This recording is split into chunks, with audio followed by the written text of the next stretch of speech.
राधे राधे महाराज जी। महाराज जी, भाग्य कैसे बनता है? भाग्य बनता है पूर्व कर्म से। हाँ, अब जैसे हमारे भाग्य की जो रचना हुई है वो हमारे पूर्व कर्म जो हुए हैं उन्हीं से हुई है। अब ये पूरा जीवन भाग्य के आधार पर है, सुख दुख का, लाभ और हानि का। सुख दुख, लाभ हानि, संपत्ति विपत्ति, ये भाग्य के आधार पर है।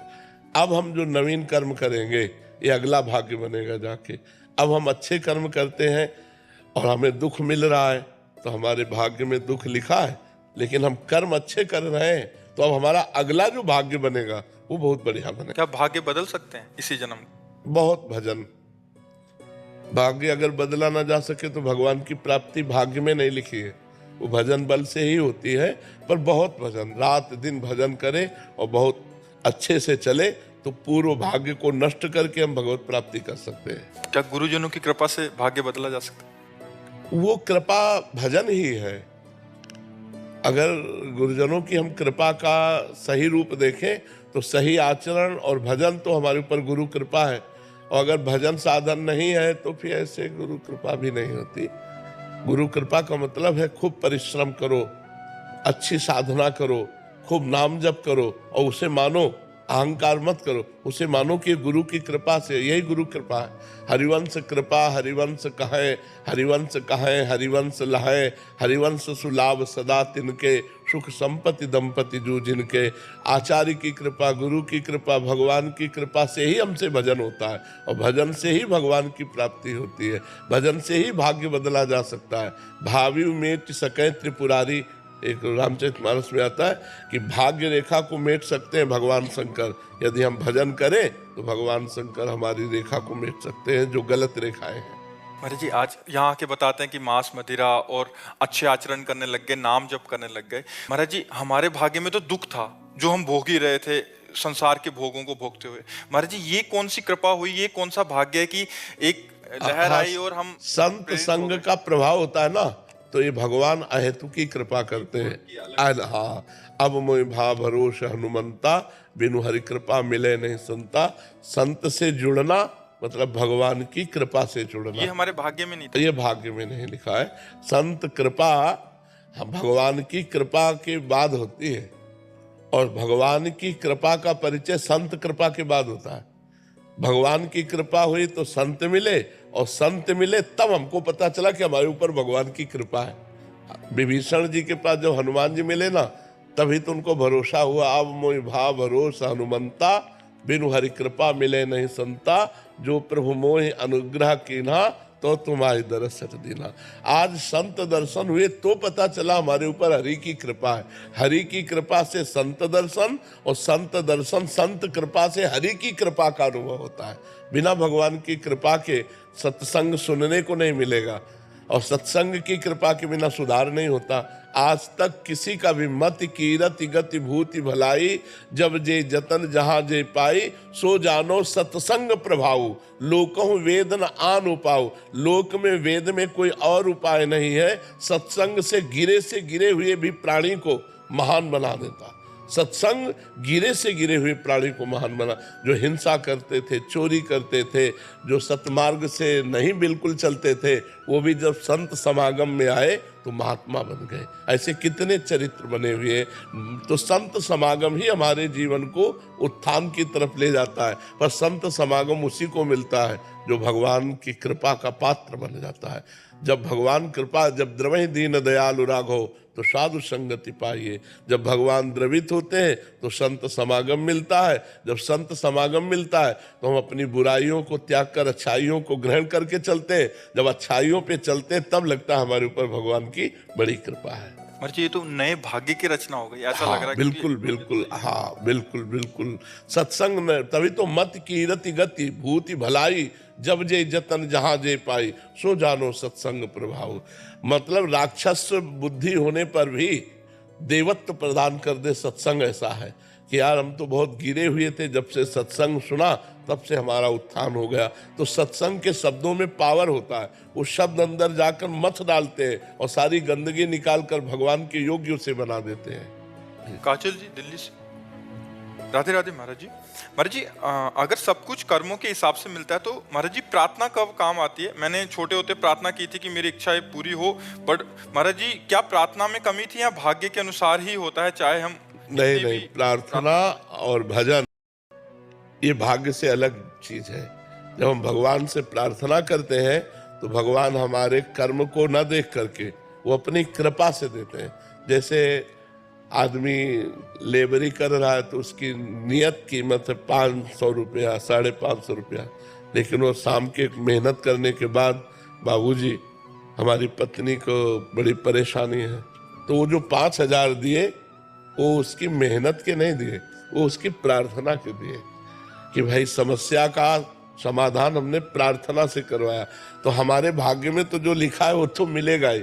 जब हम भगवान से प्रार्थना करते हैं तो भाग्य से अलग भगवान हमको देते हैं। वो जो बात हमारी बनती है प्रार्थना से, वो भाग्य नहीं होता, वो भगवान की प्रार्थना। और अगर प्रार्थना पूरी ना हो तो क्या समझना चाहिए? भगवान मंगल भवन है, वो पूरी कर देते तो अमंगल हो जाता, इसलिए वो भगवान पूरी नहीं किए क्योंकि मंगल भवन है। पर हमारे मन में था कि वो होना ही चाहिए था। हाँ, ये हमारी कमजोरी है, ये हमारी कमजोरी। जैसे हम चाहते हैं कि अगर ये मुकदमा जीत जाए, इतना रुपया मिल जाए, हमारी नौकरी लग जाए तो हमारा मंगल हो जाएगा भगवान। और भगवान को पता नहीं, मुकदमा जीत गए, नौकरी लग गई, सब तो तुम माया में फंस जाओगे। तुमको हम ऐसी विपत्ति देंगे कि हमारे सिवा तुम्हें कुछ और अच्छा ही ना लगे। तो हर जगह हर रास्ते काट दिए, अब तुम निराश हो गए। जब निराश हो गए, कोई साथ नहीं दे रहा, तब आया हे शरण शरण भगवान, आपके सिवा हमारा कोई। वो सत्य मार्ग में चल पड़ा, वो भगवान के मार्ग में चल पड़ा, वो अंदर से गृहस्थ होते हुए भगवान का महान भक्त बन गया। भगवान मंगल भवन है, अमंगल होने नहीं देंगे, और जिससे अमंगल होगा वो प्रार्थना पूरी नहीं करेंगे। अब हमारी दृष्टि और भगवान की दृष्टि में तो अंतर है ना। हमारी दृष्टि में कि यार अमंगल हो गया, हम अगर हमारी कामना पूर्ति हो जाती तो भगवान का क्या चला जाता। लेकिन वास्तविक मानिए आपकी उस कामना पूर्ति में आपका मंगल था, आगे चलकर आपका मंगल हो जाता, भगवान ने इसीलिए विघ्न डाल दिया। तो भगवान की कृपा सदैव मंगल करती है, अमंगल नहीं करती। तो ये भगवान की कृपा ही है, ऐसा समझना चाहिए। हमारी सोच और भगवान की सोच में अंतर, हर जगह कृपा होती है। तो हमारी कामना ना पूर्ण होना, हमारी प्रार्थना ना सुनना, ये भी भगवान की कृपा है कि उसमें कोई ना कोई अमंगल है। तो भगवान की हर परिस्थिति में हम कृपा का अवलोकन करें। भगवान हमारी यदि मांग पूरी ना करे तो पक्का समझना वो मांग अगर पूरी हो जाए तो हमारा मंगल हो जाए, हमारा मंगल हो जाता जी। रेणु जी गोरखपुर से। राधे राधे महाराज। राधे राधे महाराज जी। महाराज जी, जीवन में हमें लगता है कि अब सब कुछ ठीक हो गया है, अब हम आश्वस्त होकर जीने लगते हैं, तभी जिंदगी हमें धोखा देती है। महाराज जी, मेरा सवाल है कि क्या हमें नहीं तो सब कुछ ठीक होने में क्या लक्ष्य रखा? रुपया लक्ष्य रखा, समस्याएं को रखा, समाज को रखा, भगवान को रखा क्या? महाराज जी, बच्चे बड़े हुए, पढ़ लिख करके, अब ब्याह का समय आया, नौकरी का समय, हम समाज ये समाज है, पति का साथ छूट गया। हम कह रहे हैं समाज है, भगवान को रखा। सब कुछ ठीक होने में भगवान को रखा जाता है। अब सब ठीक है क्योंकि भगवान हमारे प्रीतम है। तो आपके अंदर तुरंत ज्ञान आता कि इसका नाम मृत्यु लोक है। पति इतनी ही आयु लेकर आए थे, चले गए, ये भगवान की लीला है। नाम जब भगवान से यदि अपनापन है तो सब कुछ ठीक है, और यदि भगवान से अपनापन नहीं तो सब ठीक होते हुए भी सब गड़बड़ है, सब गड़बड़ है। सो सब धर्म कर्म जरि जाऊ, जहाँ न राम पद पंकज भाव। हम लोग इसी माया को, इसी प्रकृति को अनुकूल देखकर समझते हैं सब कुछ ठीक है, लेकिन वो दांव बदल देगी। जहां अनुकूलता को देखकर राजी होगे, तुम्हें राजी नहीं होने देगी, क्योंकि वो चाहती है कि हमें भोग करते हुए हमारे प्रीतम को प्राप्त हो। मायापति कौन है? भगवान है। हम लोग माया को मां नहीं मानते, माया भोग करके उसके पति बनना चाहते हैं, मायापति बनना चाहते हैं। और जहां देखा सारी अनुकूलता, तो उसको क्या एक सेकंड में ऐसी प्रतिकूलता पैदा कर दी, सब अनुकूलता धूल धूसरित हो गई। अनुकूलता का तात्पर्य भगवान के हो जाना, अनुकूलता का तात्पर्य भगवान का भजन करना। समय है आपका, जितना समय है मृत्यु लोक में उतना ही रह सकते, इसके बाद ट्रांसफर, शरीर छोड़ो दूसरी जगह जाओ। इसका नाम पहले सोच लो क्या है? मृत्यु लोक। या मरोगे, सब मरोगे। हम मरेंगे, तुम मरोगे, सब मरेगा। अच्छा, इसका समय नहीं निश्चित हमारी जानकारी में, लेकिन भगवान के यहाँ से तो निश्चित है ना। कोई गर्भ में मर जाता है, कोई बाल्यावस्था में, कोई यौवन अवस्था में, कोई वृद्धावस्था में। पर हम सब कुछ ठीक है तभी मानेंगे जब आपका भजन हो रहा है और आपका चित्त भगवान से जुड़ा है तो सब ठीक है, और भगवान से नहीं जुड़ा है तो फिर कहा हनुमंत विपत्ति प्रभु सोई, जब तो सुमिरन भजन न हुई। अगर भगवान से चित्त नहीं जुड़ा तो वही विपत्ति है, वही क्षण, वही सबसे बड़ी हानि है, वही सबसे बड़ा दुख है। विपत्ति है वही क्षण, वही सबसे बड़ी हानि है, वही सबसे बड़ा दुख है। सुदेश जी दिल्ली से। श्री हरिवंश महाराज जी, गुरुदेव, घर में सभी का भाव श्री जी की सेवा के अनुकूल नहीं है। कुछ दिन सेवा सहज से होती है किंतु फिर एक असहजता सी हो जाती है। जैसे ही घर में खुशी या प्रतिकूल का वातावरण होता है, सेवा छूट जाती है, ठीक से भजन भी नहीं होता। महाराज जी, ऐसा क्या करूं? वैसे बहुत ऊंची स्थिति नहीं है, पर एक आदमी अज्ञानी जैसी स्थिति है अभी। हम ये कहते हैं पूरे घर को हम भक्त नहीं बना सकते। भक्त बनना चाहे तो बन सकते, हमको अपनी भक्ति में देखना चाहिए, हमको अपना सुधार करना चाहिए।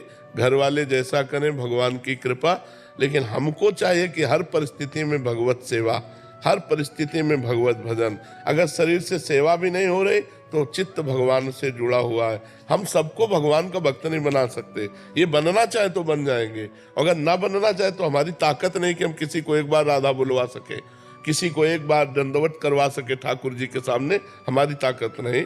वो बनना चाहते हैं तो हमारी ताकत काम करेगी।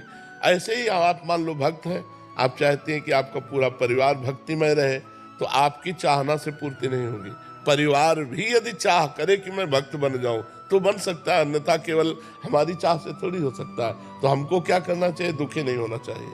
भगवान की लीला समझ करके उसका त्याग करो भाव का कि सब भगत बन जाए, आप भगत बन जाओ। आप रात दिन भगवान का भजन करो, आप रात दिन भगवान की सेवा में रहो, तो आपके भजन का प्रभाव परिवार में क्या, मोहल्ले में पड़ने लगेगा। मम भक्ति युक्तो भुवनम पुनात, मेरा भक्त भुवन को पावन कर सकता है। भगवान कहते हैं भुवन माने लोक को सात लोकांतारयति।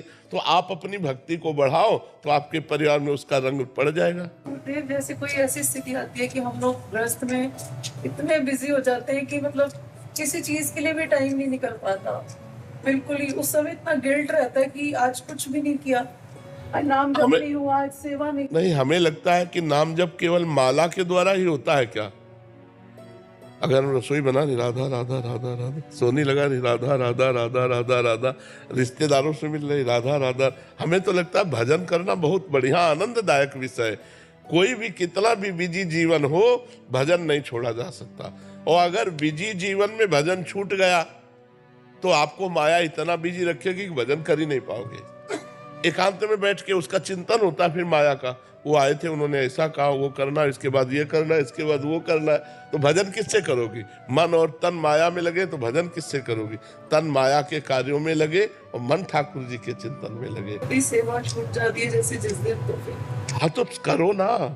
कितना भी बिजी जीवन हो, ठाकुर जी की सेवा भाव से होती है। अब जैसे आप लोगों को परोस रहे, पवा रहे हो, भाव आपके है, तो सब में ठाकुर जी तो बैठे हैं, रिश्तेदारों में भी ठाकुर जी बैठे, परिवार। ठाकुर सेवा कभी नहीं छूट सकती। ठाकुर जी के लिए जो तुम्हारे अंदर भाव है ना, वो सेवा कर देगा। जैसे भाव की यार इस समय ठाकुर जी को स्नान करा के श्रृंगार करने, अब आपका श्रृंगार शुरू, आपका मन भाग रहा है ना ठाकुर जी की तरफ, ठाकुर जी सेवा स्वीकार कर रहे हैं। अब ठाकुर जी की सेवा में बैठे, सेवा ठाकुर जी की और चिंतन संसार का हो रहा गलत, संसार का चिंतन कर रहे, ठाकुर सेवा में मन लगा, बहुत बढ़िया स्थिति है। तो मन को ठाकुर जी की सेवा में लगा दो, तन को संसार की सेवा में लगा दो, असंतुष्ट मत हो, भगवान के विधान में संतुष्ट रहो। आज ठाकुर जी इतने रूपों में आ गए, मतलब रिश्तेदार नातेदार, तो ठाकुर जी आज इतने रूपों में आके सेवा की। अब कोई नहीं आया तो पूरी सेवा ठाकुर जी की, अगर कोई आ गया तो थोड़ी सेवा ठाकुर जी की, पूरी सेवा समाज की। सब में भगवान विराजमान है। असंतुष्ट स्थिति कैसे आएगी तो कुछ समझ में ही नहीं आता। अब कह रहे हैं इसे स्वीकार करो तो आ जाएगी, कह रहे हैं नाम जब करते हो इसे स्वीकार करो तो आ जाएगी। अब न स्वीकार करे तो प्रवचन हमारे केवल रहे, सुनना आपका केवल रहा, आचरण में आप न उतारो तो फिर क्या होगा? प्रीति शर्मा जी, राधे राधे महाराज जी। महाराज जी कहते हैं कि अगर हम किसी से कर्ज लेकर बिना चुकाए मर जाते हैं तो उसे चुकाने के लिए दोबारा जन्म लेना पड़ता है। महाराज जी प्रश्न है कि अगर हम किसी को कर्ज दें और वो हमारे जीवित रहने तक वो उसे ना चुका पाए तो हमें क्या क्षमा उससे- कर देना चाहिए। हाँ, अपने अपने जीवन में ही कि हमने माफ किया, वो सुने चाहे न सुने, भगवान से प्रार्थना करे कि हमने जितना भी कर्ज दिया है कोई हमें दे न दे, हमने माफ किया, तो तुम मर के फिर वापस लेने नहीं आओगे। ये अपने आप कर लेना चाहिए। लेना और देना रहा तो आना और जाना रहेगा। लेना देना निपटा दो। देने वाला तो जल्दी से जल्दी दे दो और लेने वाले को माफ कर दो कि तुम्हारा मन आए तो दे देना, नहीं हमारी तरफ से माफ है, हमारा कोई कर्जा नहीं तुम्हारे प्रति। तो तुम्हें लेने देने से मुक्त हो जाने का मतलब है भगवान के चरणों का आश्रय लेकर के भजन करते हुए भगवान की प्राप्ति करना। अगर थोड़ा भी लेना बकाया रहा तो आना पड़ेगा, थोड़ा भी देना बकाया रहा तो आना पड़ेगा।